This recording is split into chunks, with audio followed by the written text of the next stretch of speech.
আমরা দেশও খাগড়াছড়ি পাহাড়ের অভাব আছে নি? আমার কথা আপনারা বুঝেন কি? খাগড়াছড়ি পাহাড়ের অভাব নাই। কোন পাহাড়ে কেউ গিয়া আমরা দৌড়াদৌড়ি করছি? কিন্তু তোমার হজ করতাম যাই, উমরা করতাম যাই, দৌড়াদৌড়ি করি কোন? তোদের কোন করেন? ইন্নাস সাফা ওয়াল মারওয়াতা মিন শাআইরিল্লাহ।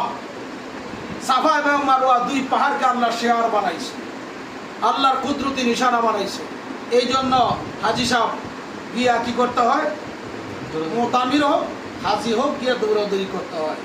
ও পাথর, আমাদের দেশে বহুত পাথর, তোমার এত সম্মান হলো কেন? তোমারে দৌড়াইতে হবে কেন? হজ্জের রুকনের মধ্যে গণ্য হলো কেন?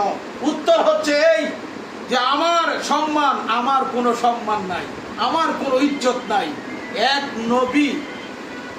এক নবীর বিবি আরেক নবীর মা। সুবহানাল্লাহ। নবীর বিবি কারা?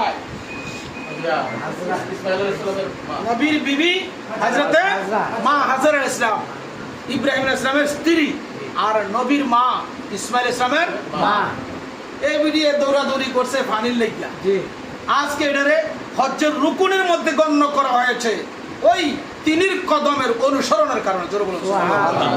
হাজরে আসওয়াদ দামি হলো হযরতে মা হাজরার কারণে, কদম মুবারকের কারণে, ইসমাইল ইসলামের নুরানি পা মুবারকের কারণে জমজমের পানি মূল্যবান হয়ে গেল। খানায় কাবার এই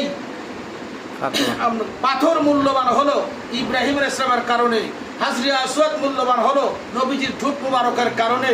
এখন আমার প্রশ্ন, যার সিনাতে এশকে মুস্তাফা আছে, যার সিনাতে আল্লাহ রাসূলের প্রেম আছে, ওই সিনার মূল্য আছে কিনা? আছে। ওই সিনার মূল্য আজ হাজারা কাবা সে বেহতরাম, হাজার কাবার চাইতে ওই সিনার মূল্য বেশি। ওই সিনাওয়ালা লোকটার মধ্যে যখন আপনি ফানা হয়ে যাবেন, তখনই আল্লাহ হয়তো আপনার অতীতের গুনাহ মাফ করে আল্লাহর বন্ধু হিসাবে আপনাকে গ্রহণ করবেন। সুবহানাল্লাহ।